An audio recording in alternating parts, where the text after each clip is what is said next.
Are Vargheists any good? Spooktober continues! I've fought against these so many times but never really understood them. How the AI uses them isn't representative of what they can do for a player, so let's get into their true worth. Please like, subscribe, comment, and consider donating captured souls to my Ko-Fi page, or convert it into more useful currency perhaps. Thanks.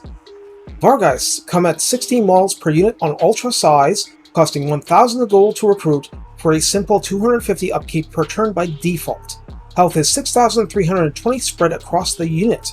Armor is 10, which is pretty much paper-thin territory.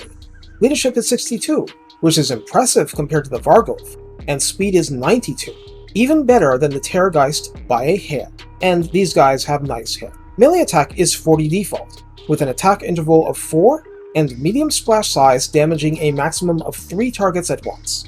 Disruption can happen without doing any damage, so these attacks are more focused than some monstrous units for better or worse, less damage dilution being the better quote-unquote side of that. Melee defense is 25, which isn't high, but you'll see that this unit is basically pure offense. Weapon strength is 100 per model, and remember there's 16 of these models on Ultra. This is divided into 30 base damage and 70 armor piercing, which is not low for a dedicated armor piercing unit. Charge bonus is 26, by which I mean it's only 26. Wolf Rats have 30. Mass is 1300, which is somewhat beefy but hardly top tier chariot level, so keep that in mind for when you want to try and disengage. Now for the highlight. This undead unit causes fear but not terror, has the Hunger, the regeneration mechanic that is active only in melee, and has Frenzy, where the Varghulf, frenzied as it is, does not. Well, that's to say the Varghulf never becomes less furious unless it stops moving. While Frenzy is up, the Vargheists get plus 10 melee attack, plus 10% to both types of weapon strength, and plus 10% charge bonus.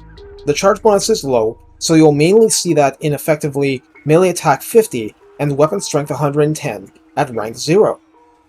Moving into the lore redline skills, Creatures of the Night grants a maximum of weapon strength plus 12% and plus 12 flat charge bonus. Now, for the Vargheists, this last part is especially important. A percentage improvement would have meant basically nothing.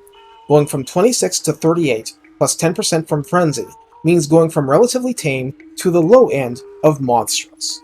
Of course, rank 7 ones can benefit from Flying Horrors, granting plus 5 melee attack, another flat plus 12 charge bonus boost, and 15% missile resistance. This would drag up charge bonus to 50, plus Frenzy for 55 total, and 15% missile resist on a unit with 10 armor is ridiculously helpful.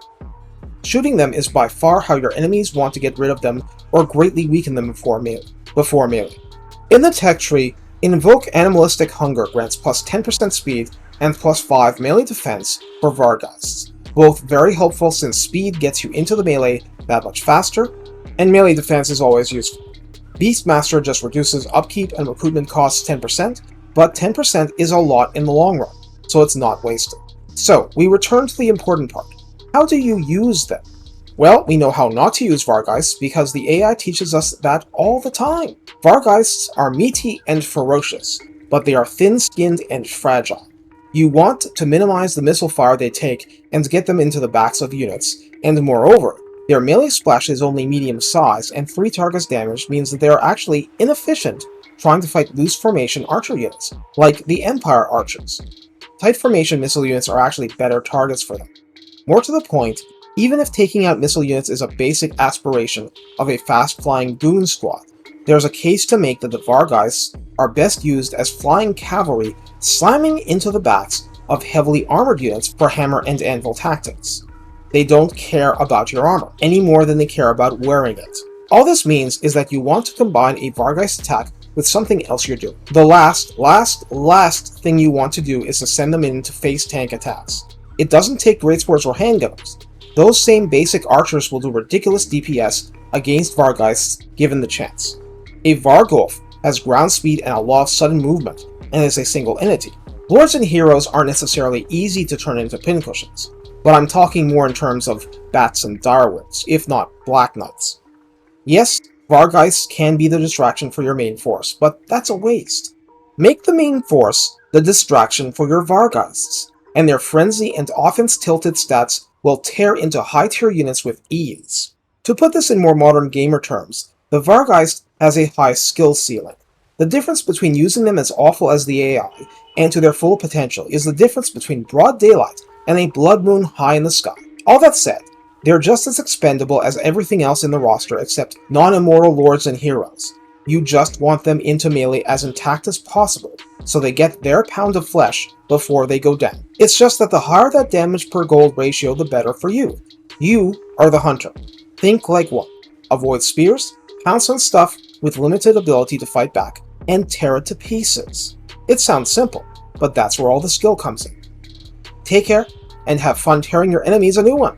With this kind of frenzied unit, you can do just that.